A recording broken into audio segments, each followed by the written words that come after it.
राज्य में कोमलवती शिशु मानक विभिन्न आड़ देखाई जमी क्षेत्र में हेउ किंबा होटेल कार्य नियोजित करने यह आईन संगत अपराध अटे।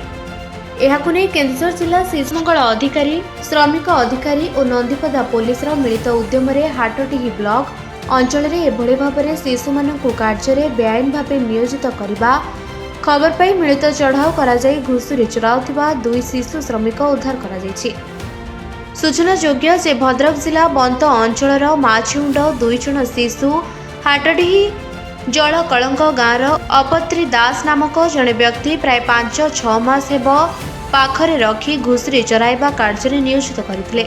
खबर पाई जिला श्रमिक अधिकारी शाश्वत प्रीतम, जिला शिशु मंगल अधिकारी उषाराणी महंत, संतोष कुमार महंती, रोहित कुमार महंत, हाटडीही शिशु विकास अधिकारी रेणुबाला जेना और नंदीपदा थाना अधिकारी धर्मेन्द्र कुमार शांति, एसआई विनीता राक्रा प्रमुख मिलित चढ़ाऊ सामिल होई पंदाडो सासंग पंचायत गोपालपुर निकटस्थ चाष जमी घुषुरी चलाउथिबा 2 अबोध शिशु को उद्धार करथिले।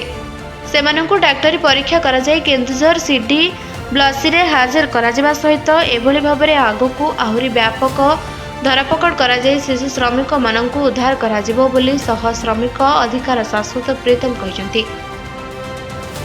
हाटडीहीरू अम्य बराणଙ୍କ रिपोर्ट निरपेक्ष न्यूज।